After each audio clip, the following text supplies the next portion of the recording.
What's happening? What's happening? What's happening? Phenomenal day to you. Welcome on in to the Men of Vision Podcast. I'm your boy, Dwayne Roberts.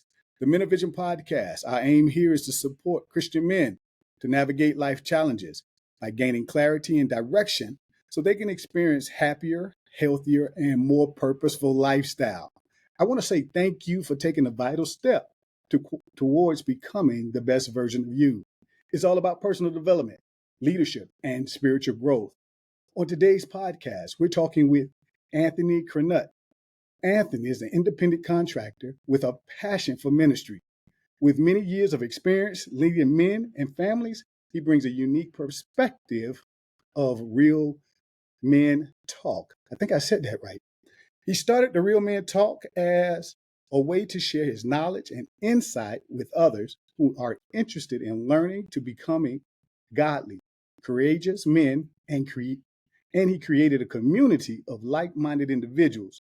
Family, help me give a warm virtual welcome to my man, Anthony Curnutt. What's happening, Anthony? How you doing today, bro? Welcome to the Men of Vision Podcast. Wow, Dwayne, thank you so much, man. It's such an honor to be on here. I love what you're doing here, and this is going to be a great conversation. I'm excited about it. We're so excited to have you here, man. Well, listen, I know you and I chopped it up some time before we got on it today, and it felt like I was connecting to an old friend or brother. My friend, man, do me a favor, please. Please introduce yourself to the fellas. Let them know who Anthony Curnutt is and how you desire to serve. Yeah, absolutely. So first and foremost, I'm a child of God. Jesus Christ is my best friend. I'm a husband of 21 years, father of 6. I do men's ministry, an author, podcaster. We do, entrepreneur. I do a little bit of everything, and I love it. And my goal, my purpose, I would say that God has given me is to pour into men's lives and allow them to see the influence that the God-given influence God has had on their lives, and through that they can become the leaders that God has called them to be in their homes, in their communities, and in their churches. I love that. It's like energizing. Like when I hear you say that, like I just like, okay, hold on, my man. I'm about to get hype here. I want to jump out my seat right now. Yes, sir. Because this place of empowering men for me, that's the passion and drive, man. I think so many men are looking for more. They want to do more. Yes. They want to be more, not just for themselves, but I believe there's someone that you want to do it for, and oftentimes we just don't know where to start. I'm curious to know, Anthony, what was the starting point for you, my friend? Man, so I've been in ministry. Like I said, I've been married for 21 years. I've been in ministry pretty much my entire marriage. My wife and I got married. I was 20 and she was 19. And so from the get-go, at 19 years old, God radically changed my life. We were getting married in a year, and God just, the light bulb went off. And so ever since then, my goal is just to serve him, right? And so I went into children's ministry straight out of, as soon as my wife and I got married, become a children's pastor. I was a children's pastor for 9 years. After I had done that, I had stepped away for a little bit, and God called me back into not like away from the church, but just away from children's ministry, right? And God called me back into men's ministry in 2016, and so we've kind of been doing this, and it's funny because when I begin to ask God, I'm like, okay, so what is my purpose here? Like I understand that you've given me this longing to minister to men, right? To encourage and uplift and equip men, right? And he gave me that word, equip. Right. He wants me to equip men to become leaders, not only equip them, but to be able to pour into their lives to help them become the leaders that God has called them to be. Right. And so through that, the podcast was born. We had men everywhere. I had men. Really, the podcast started just inside the church. So I'm sitting here trying to figure out. I'm like, okay, so we run a Thursday night men's group. We meet every Thursday and stuff like that. And I constantly had men coming to me. They're like, man, I wish I could be there, but I've got this, I've got that. Legitimate reasons. The kids are in sports. They've got other ministries. They work. Whatever it is. And I was like, how can I bring this content to them where they're at? And I had a buddy of mine. He's like, man, you you should start a podcast. And so this is, let's see, 2021. And I was like, man, I've listened to one episode of one podcast, so I practically, didn't even know really what a podcast, how it operated, anything like that. And I was like, let's dive in head first, right? And we've not turned around, we've not looked back. And through that, come the book. We've got other things. We've got a men's conference coming up in January. We've got all these different things that God is just he's just pouring out on the men, and I am so excited to be a small part of it. We didn't know what we were doing. No, I just wanted to make impact. What's funny here is I love what we're doing today, like podcasting. And truth be told, man, I stumbled on it by accident. And when somebody said, man, how you can reach more people if you podcast. And I said, what is podcasting? And when after I did the little deep dive on it, I realized that, dude, I've been doing this for 3 years now. yeah. So I love it. And I love the fact that you didn't look back, man. That's great. So you started with the youth, moved into men's ministry. What have you found has been some of the biggest challenges for men connecting with what you were doing? Man, let's be real honest. Men are hard to minister to. Amen right? to that. Yeah. I mean, they just are. We don't ever want to talk about anything, right? We're not, and according to culture, we're not supposed to talk about anything. We don't talk about our wounds. We don't talk about those things. And so if we need to be ministered to, we think of ourselves as weak. And that's not the case. We all need to be ministered to. And so that's probably been the biggest challenge that I have faced throughout men's ministry is, you're trying to pour into men and either one, they just don't want to be ministered to, or two, they lock up so tight. It takes so long to break that outer shell, right? Which is, it's totally worth it. I mean, whatever it takes. I'm not trying to make it sound like it's a drag or anything, but that's a challenge. Right. It is a challenge to break through that hard shell and be like, dude, look, brother, you are not the only person going through this.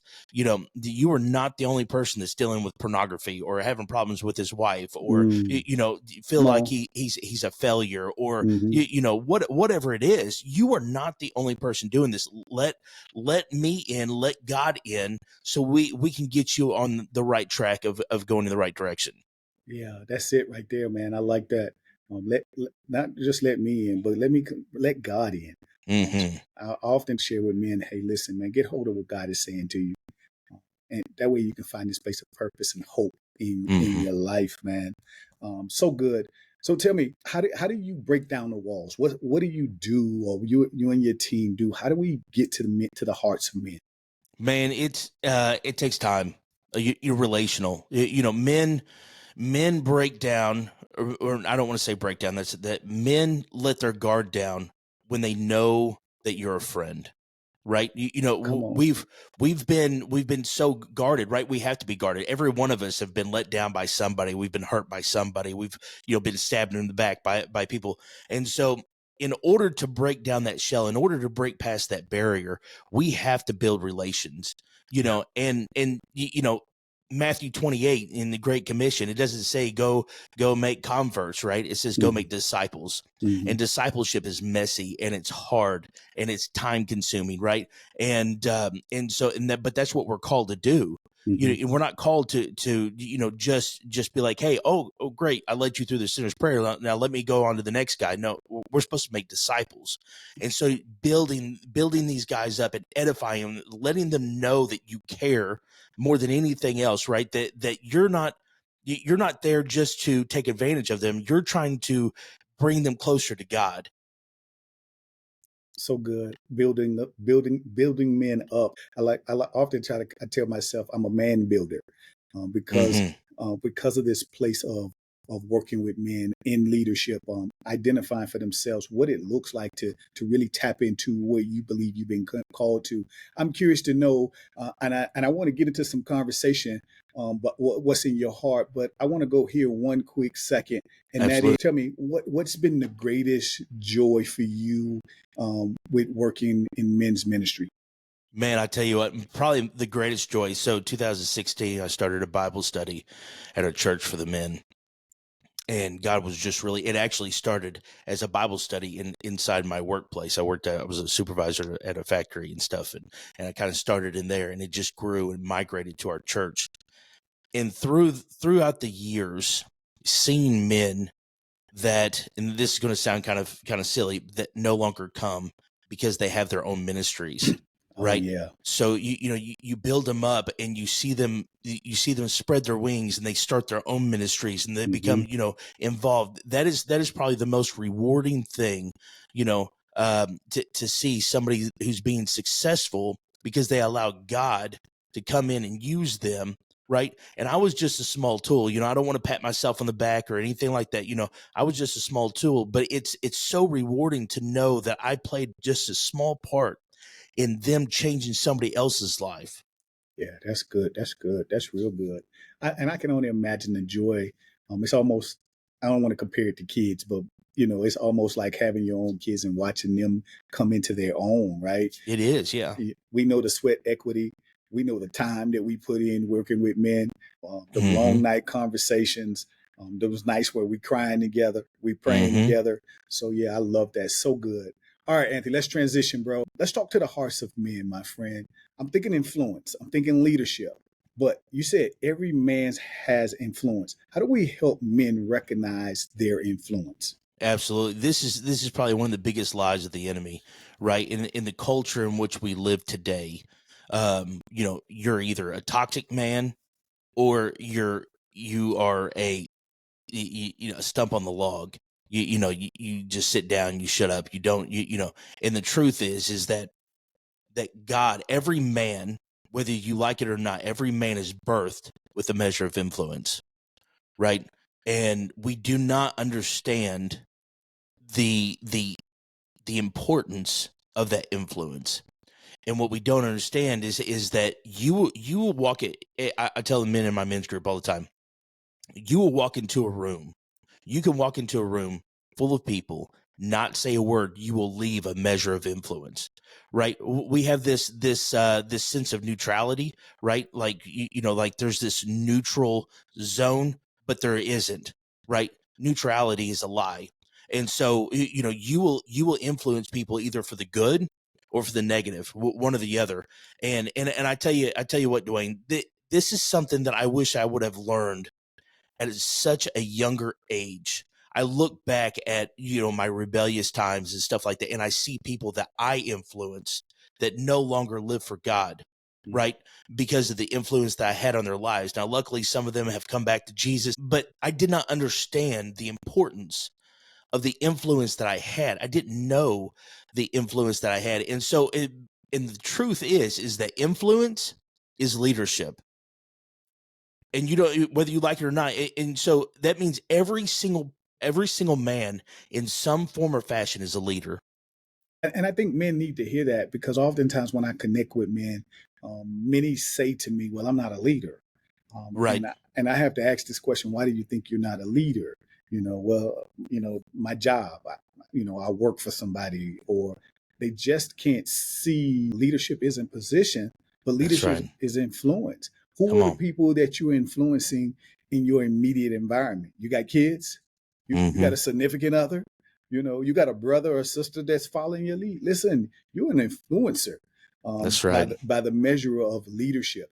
Let me take you back just a little bit. I heard you say this, but I'm just thinking, what were some of the challenges that Anthony went through in his life that really brought him to this place to say, you know what, if this helped me, I want to be able to help men. I want to help build men up too in their life. What's those failures or what's those lesson learned for you?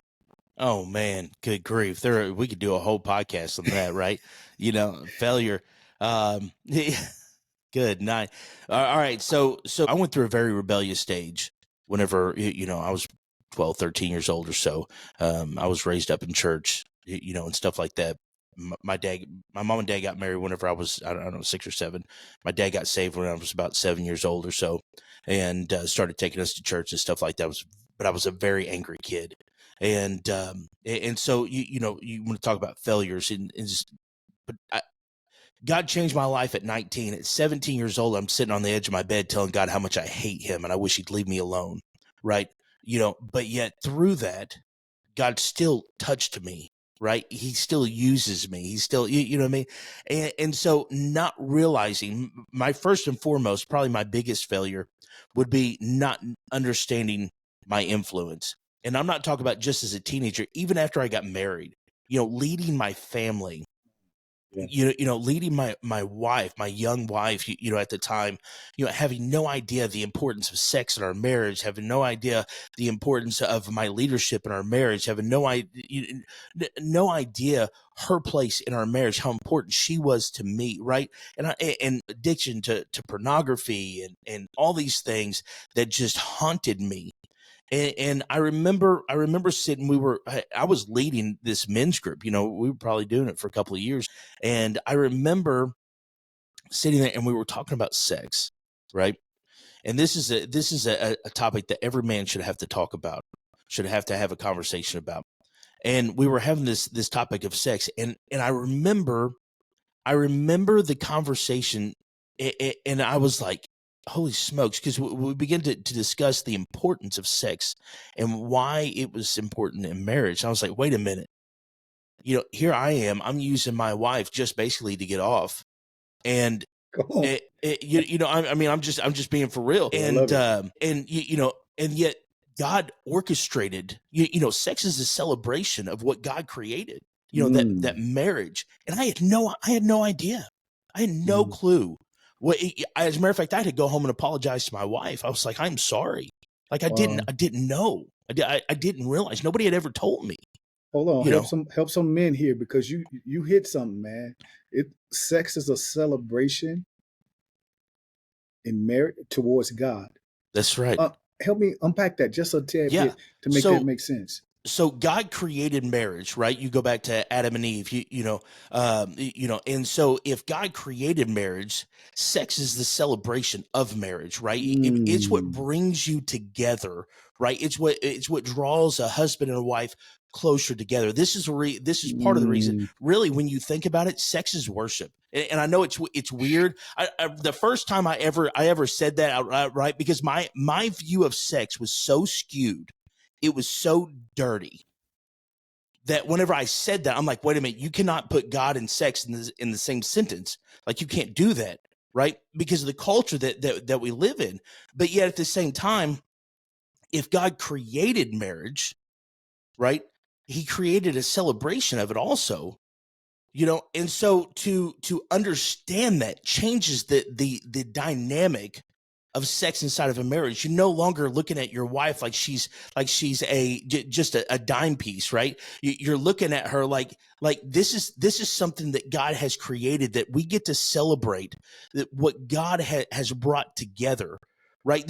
In our society is so messed up when it comes to sex, pornography, and sexual, I mean, good grief, you can't walk out of your door without being slapped in the face, with some kind of sexual innuendos, some kind of sexual temptation, nothing. And so, but I believe that's the reason why Satan targeted that, right? Is because it is literally a celebration of something that only God can create, right? So if you go into, 1 Corinthians, it says a man is supposed to love his wife as what? As Christ loved the church. You cannot do that and have a dirty view of what brings you together. You can't do it. And so it is something that we as men, that we have got to get a grasp on, and it also, not only does it change the outlook of your wife, right? You begin to see her as a masterpiece that God has given you. My wife is my favorite blessing that I've ever had, but it also distorts what Satan has created sex to be, right? The temptation, all this stuff. Wait a minute, that's not the way God created that, right? That's not the way God created that. God created that to be holy. That God created that for a purpose, not just for me to get off, not just for my own pleasure. God that has a purpose. Unlock your true potential with the Leadership Community, where we empower men to embrace self-awareness and authenticity. Introducing the Leadership Community, where we believe in helping men become the best version of themselves. It all starts with self-awareness, and we encourage men to take a step back, pause, and reflect on their thoughts, emotions, and behavior. Embrace their authenticity and break free from societal expectations. Here are just a few testimonies from individuals. Leadership helped me develop self-awareness and embrace my authentic self. And now I feel more confident and fulfilled. Question: are you ready to unlock your potential? If so, join the leadership community today. Wow. Let me get me woosah on that, because you went hard, bro. You went hard. And I love this. Sex is worship. And I don't think we look at it like that. My wife is my favorite blessing. Listen, I never pictured it like that. To your point, man, I see my wife, and not like she a dime piece to me, right? She a dime piece to me, but it made me think. So when we think of sex as worship, and I can see why the enemy has distorted it. My mind immediately went back to this when you were talking. You said you can walk right out the door, but I don't know if you recall, but back in the days, them Daisy Dukes used to drive your boy crazy, right? Right. Let's go. So, you know what I'm talking about? Yes, I know exactly what you're talking about. Them Daisy Dukes used to drive me crazy. And today you walk outside and it's these tights, Mhm. and the curviness of the woman. It's so easy to lose that what God created for worship, and Yes. we misuse it, man. So Such a bad. powerful statement you make there, brother. I am so glad you shared that. Really give guys a different perspective. One, about sex, their wives, but more importantly, that when you are intimate, when you are in connection and oneness with your significant other, what you're really doing is worshiping. That's right. So powerful. That's right. Because your marriage is the perfect picture of the relationship between Christ and the church.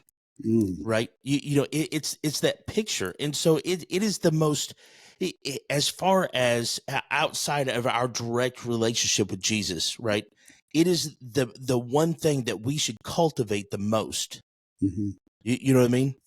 Yeah, I do. Absolutely. Absolutely. So good. When you found this out, I got to go here. When this came to you, sitting in the men's Bible study, you say I had to go back and apologize to my wife. I'm just curious. Did she know what you were talking about when you said I'm sorry? No, not at first. Yeah. Not at first. Because unlike me, when my wife and I got married, she was a virgin, right? So all she's ever known is me, Mm-hmm. and I had painted such an ugly picture, right? And we've got 6 kids. I mean, so obviously, it's been good, right? But Wifey a dime piece. He can't keep his hands off. My bad, bro. You know what I'm saying? And Yeah. so, but whenever I first said that, it did. It kind of caught her off guard. Like, what are you apologizing about? And I had to break. I was like, look, I didn't know. I did not realize. The only thing I had ever heard. This is another thing that men need to hear when it comes to this topic. All I had ever heard growing up inside the church, even though I was super rebellious, all this stuff, my parents drugged me to church all the time, and all I ever heard was that sex was bad. Sex is bad, sex is bad, sex is bad. You're not supposed to have sex. Sex is bad. Well, 15 years old, I find out that sex is fantastic, right? You guys are a bunch of liars, but they never told me the purpose of it, right? The sex outside of marriage is bad. Yes. That sex has a purpose. Yes. I didn't know that. Nobody had ever told me that, right? Nobody would ever answer that question for me. It was just bad. Well, the act of sex itself is not, I mean, it's not bad. Like, it's meant to feel good for a reason, because it's a celebration. So true. So true. So good. What were some of the responses of the men in the group? How did they receive that messaging that sex is worship? Was that a difficult conversation? It was at first. And since then, with those guys, we've dealt with a lot with like pornography, their pornography addictions and stuff like that. It really kind of hit them at home also. You know what I mean? Like, hey, this addiction that everybody outside of the church said was okay. Mm-hmm. I realize now why it's not. We had a lot of those conversations. Man, I have really misused my wife, or I've been having sex outside of I'm a single man or whatever, having sex outside of marriage. I understand now why I'm not supposed to, right? Even though the world says that's acceptable and that's what we're supposed to do, because we're men, that's what we're supposed to do. I understand that it has purpose now. Mm. And this purpose is for worship. I want to tap back into influence. Okay. And I know that you say that every man needs to understand the importance of their influence. Why is it so important for men to understand the importance of their influence? Yeah, so it kind of goes back to, every man is going to affect somebody, right? I had mentioned about walking into a room, but you take a man who has children. I was talking to a guy today, and I was like, look, I said, Satan, and he was kind of struggling with something. So we were just kind of counseling, just kind of going through things, right? And I was like, look, I said, Satan is terrified of you. Satan's biggest fear is a godly man, right? Because he doesn't just have to contend with you. And this plays into the influence. I say, he doesn't just have to contend with you. I said, when you are a godly man, he has to contend with your wife, because she's going to be a godly wife because you set that precedence. He had 3 kids. I said, in the future, he's going to have to deal with 3 other godly people because you influenced that. You cultivated that, right? The people around us, our children, our wives, they need us to understand the importance of our influence, right? It's not okay for us to come home and check out. It's not okay for us to, send our wives and kids to church while we sit on the couch and not go. It's not that stuff's not okay, right? We are to be the leaders. If influence is leader, right?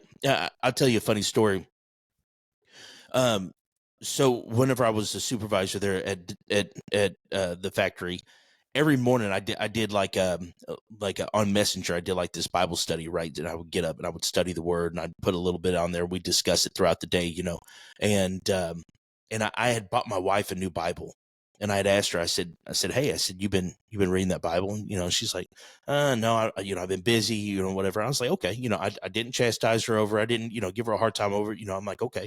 And a couple of weeks would go by and I'd be like, hey, have you, did you, what'd you think about that Bible? She's like, man, I haven't had a chance to get into it. And every single day, I'm leaving my Bible out. So she has to pick it up every single day, right? Because I'm an early person. So I get up at like 4:00 in the morning, right? She's not, she gets up sometime around 6 or so to get things ready, and stuff like that.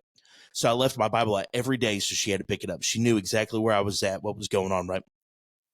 And so a couple more weeks go by and I'm like, hey, if what do you think about that Bible? I've been busy. I'm like, okay.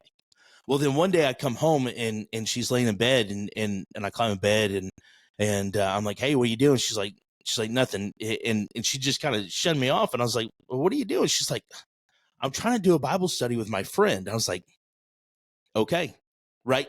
My influence cultivated that, right? Oh. It's the same thing with our children.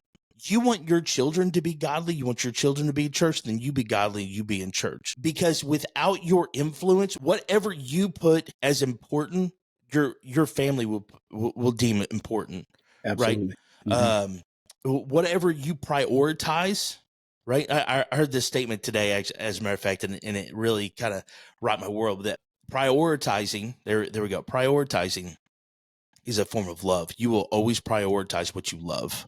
Come on. Yes, sir. And I was like, man, that's really good. So, but the important, bringing it back to influence, what you prioritize, your family will prioritize. If you Yes. prioritize football over church, eventually your family's going to prioritize football over church, right? Going out with the boys and having a good time is more important than your family. Then eventually that's exactly the way they're going to be. When I tell my men all the time, and it's in the book. But it, if you want your men, your boys, to grow up and treat their wives properly, you show them by example the way that you treat your wife, their mom, right? If you want Absolutely. your girls to grow up and know how to be treated, they see that example from you. That's your influence. Absolutely. Absolutely, bro. So good, so rich. And I think, and to your point, people follow leaders. Yes. They do what leaders do. I'll never forget this. This was in my early days of development, trying to be the best husband I can be, because I kept hearing the complaints that I don't do anything around the house. I don't know if you got those complaints. I don't help. I'm selfish. I'm running around doing what I want to do, but my wife's tired. She's cooking. She's cleaning. She's dealing with the kids. Can you at least make the bed, bruh? And that's what my wife did. I She was hot with understand. me. She was hot with me. And so this place of really becoming the man, what I started to do was I would wake up at 4 a.m. She probably wouldn't get out of bed till a couple hours later. But when I knew she was up and out, I would go back in the room and make the bed. I did that for months. For months. I honestly couldn't tell you. I didn't count the time, but I knew I did it for some months. Mm-hmm. And finally, one day, I walked back in the room to go make the bed. And Anthony, the bed was made. And to your point, man, I just believe that if you want to lead your family well, you have to be that model. You have to be the Yes. example that they see. Such a rich word to men who's saying, man, I don't know where to start. But start by being the example. What's the area in your life that maybe you need to spend more time in, and develop in, and then start developing. Let the family see you reading your Bible. Let the family That's right. see you on your knees praying early in the wee hours of the morning, not sitting around watching the ignorant bots. I know so many men are challenged with this place of self-confidence. Was self-confidence a big issue for you? And if so, what did that look like, and how did you overcome and navigate to that place? Right. What can we help men navigate this place of overcoming this thing of called self-confidence or lack of self-confidence? Right. I wouldn't say it is a problem, right? And I think a lot of men do deal with this, because here's the thing. For me, when people look at me, they see that I'm a podcaster, I'm an author, I'm an entrepreneur, right? I'm a husband, I'm a father, I'm all these different things. But what they don't know about me is I'm a community college dropout. I'm a 40-year-old community college dropout, right? And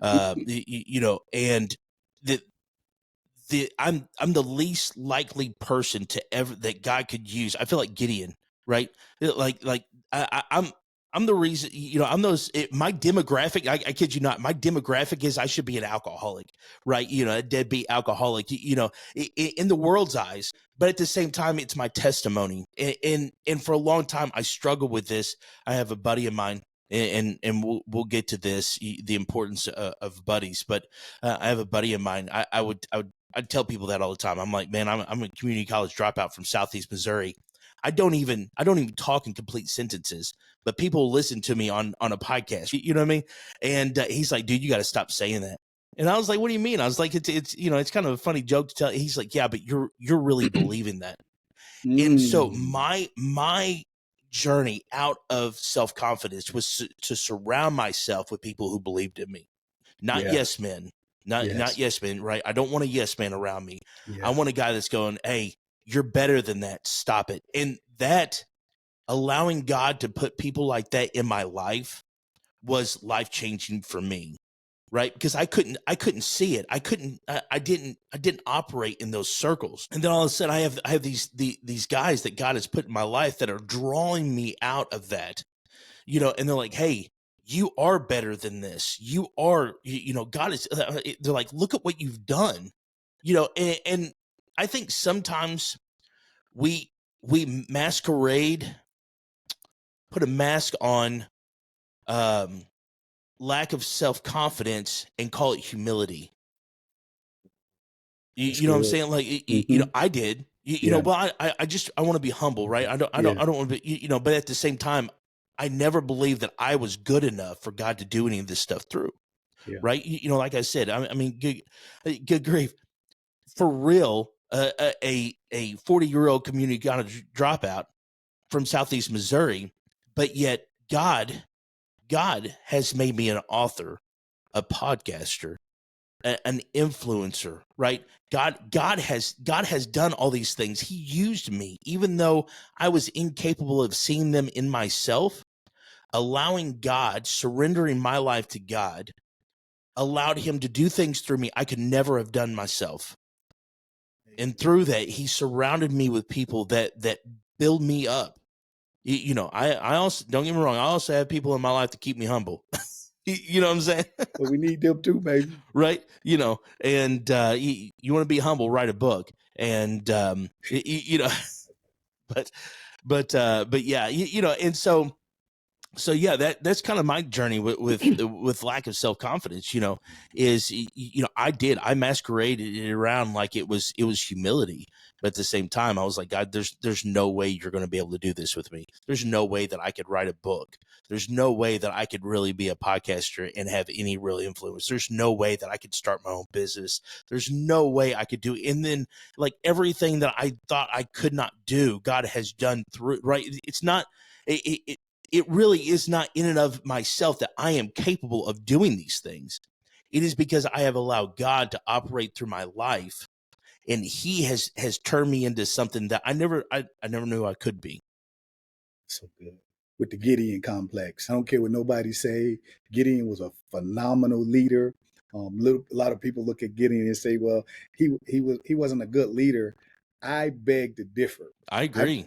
I think it took a level of confidence that he didn't know he had, That's right. to be hiding in the wine shed, shredding in the midst of the enemy, looking for what you got in your hand. The enemy is That's the right. very essence of why they was raiding the land, because they wanted your wheat.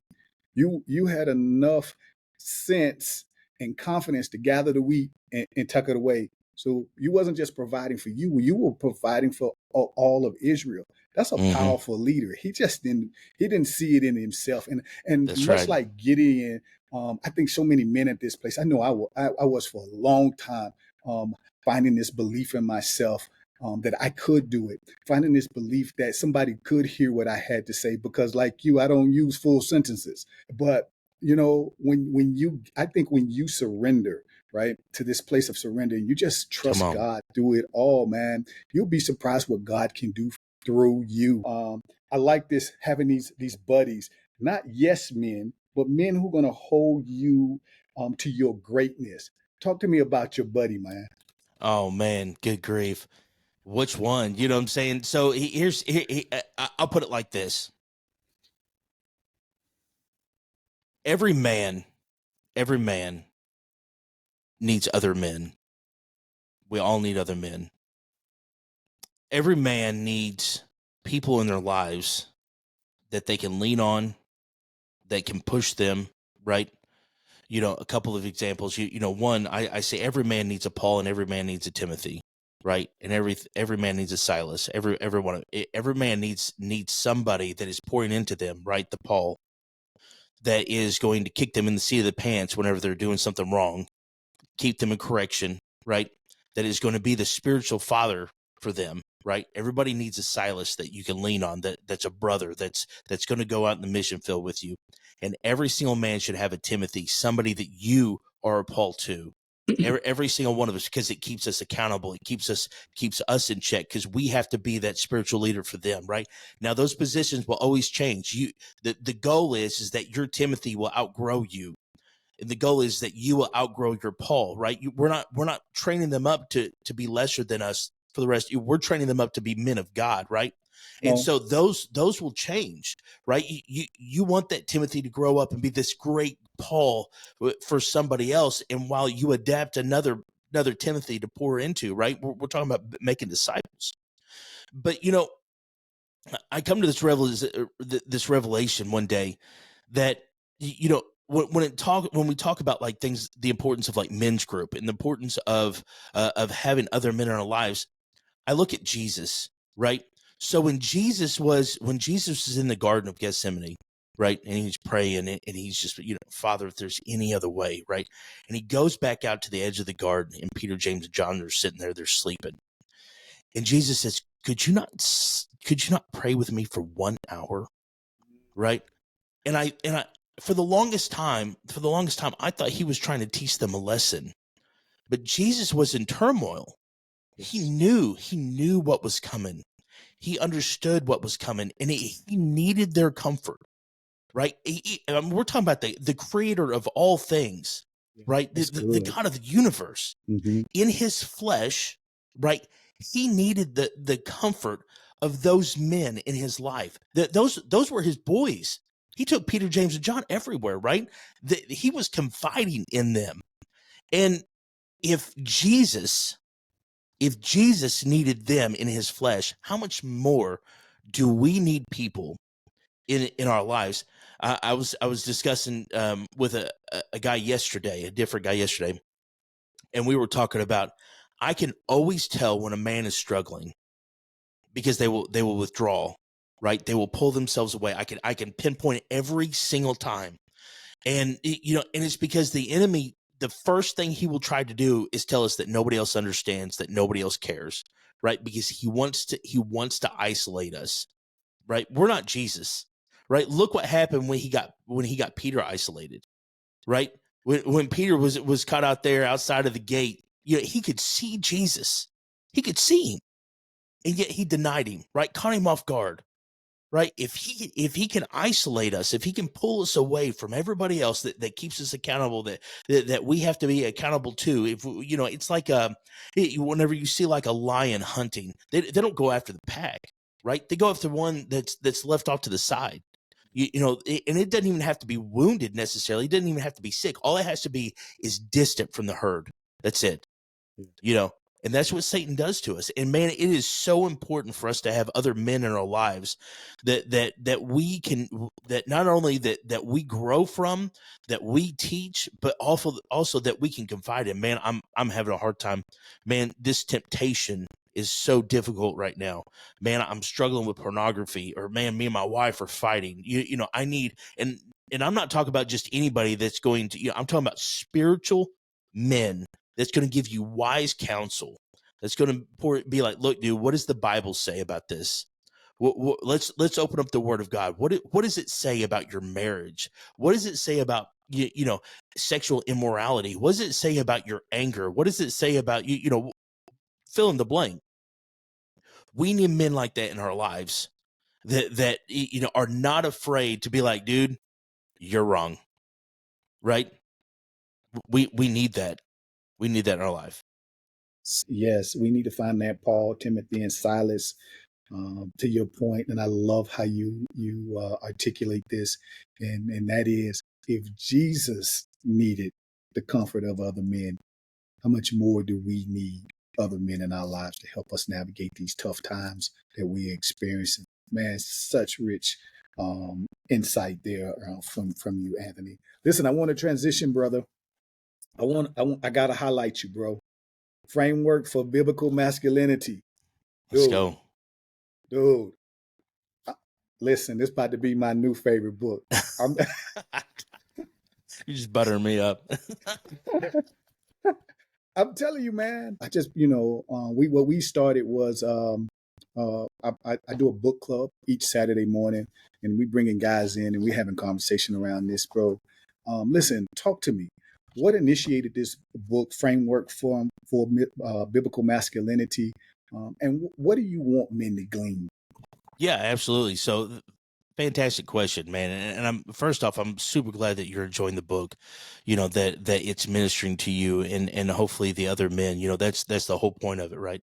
So the reason why I wrote the book was in my men's ministry, I have noticed through counseling and just different things that there are so many men out there that we're talking about men inside the church. This is a discipleship tool. It's not an evangelism tool. I mean, it could be used for that, right? But this is what it's geared towards.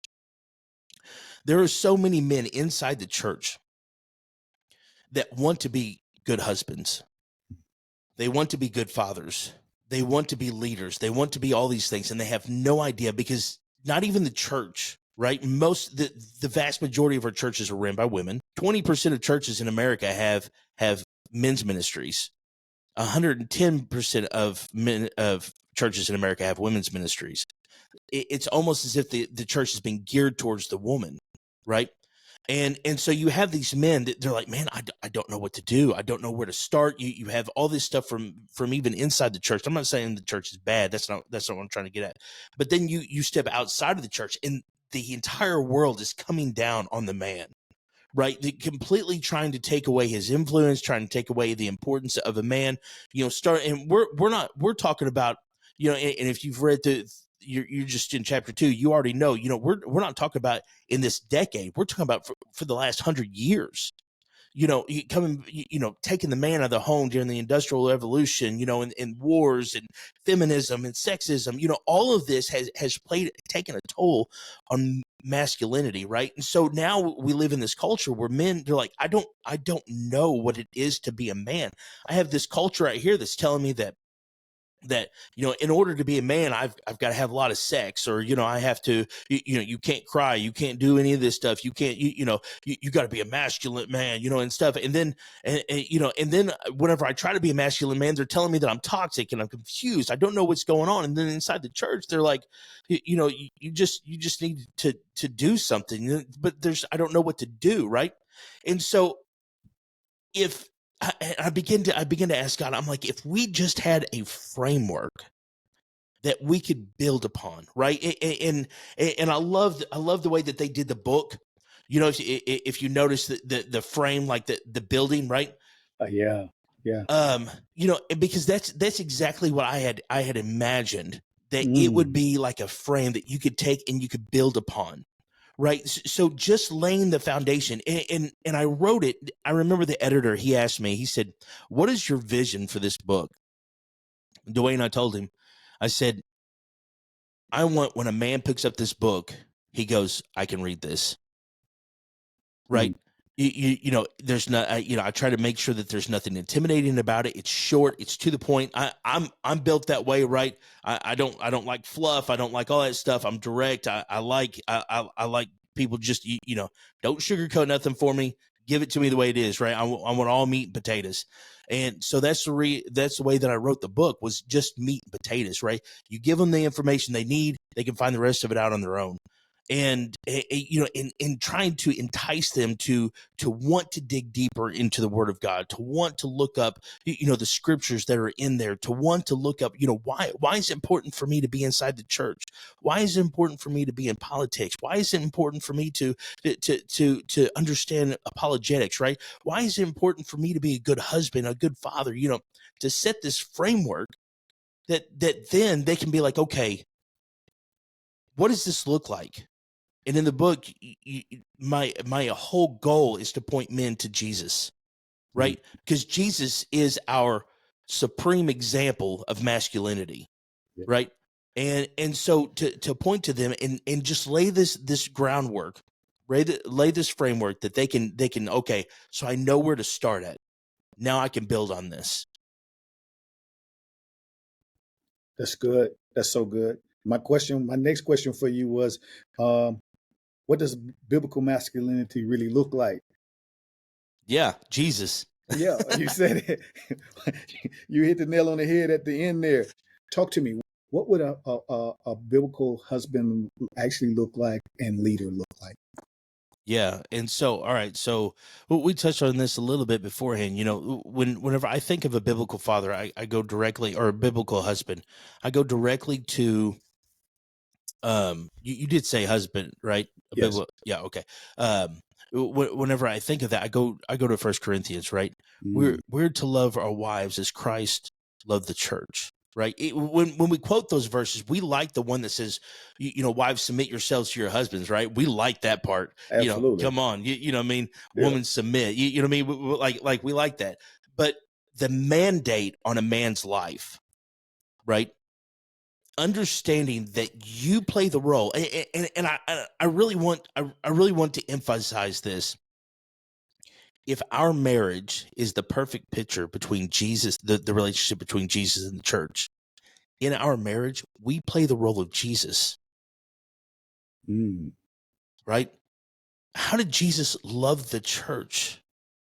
He gave it everything.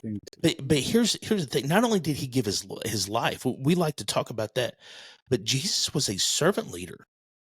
He served the church, right? And so in the same way, we are to serve our wives, right? You know, everybody likes to talk about like the wife needs to serve the husband. We are to serve our wives because Christ served us. Right. You look at like Jesus washing the disciples' feet and Jesus touching the leper. Jesus, I don't know if you ever watched any of the Chosen, but there's a scene early in the first season, and Jesus is out. He's like healing people. You know, he's doing all this stuff. You know, and all this stuff, and the disciples kind of stand around, and Jesus comes in, and he's so exhausted. Right, he can like barely take off his shoes, and he's trying to lay down at the end of the night. You know, he's just completely drained in his flesh. He was just completely drained, right? And Jesus served us. What greater example can you be to your wife than to serve her? Right? You know, I don't know about you, but the society that we live in, the vast majority of our wives have to work. Right? You know, my wife's a teacher, stuff like that. When she comes home, you know, and vice versa. Well, let me go here first. When she comes home, if I'm off, the house will be clean. The dishes will be done. And There'll don't be make no supper on the men table. mad now. You're going to make some dudes mad. You know, but seriously, you know, I mean, she worked hard too. But I tell you the reward of that, right? My wife will do anything for me. She will go to the ends of the earth for me because I served her first. Just like, you know, we love Christ because he first loved us, right? When we love our wives properly, it will come back in return, right? Because what is a wife? A wife is a multiplier, right? She will multiply anything that you give her. You give her hate, she will multiply it, right? You give her yourself, she'll make children. Yeah. Right? She will multiply it. You give her love and she will multiply it. You know, when you properly love your wife, she will multiply. Man. Sorry, bro. So no, for real. I think, and this goes back to influence, bro. 100%. The very essence of what you talk about, or what was in your heart tonight.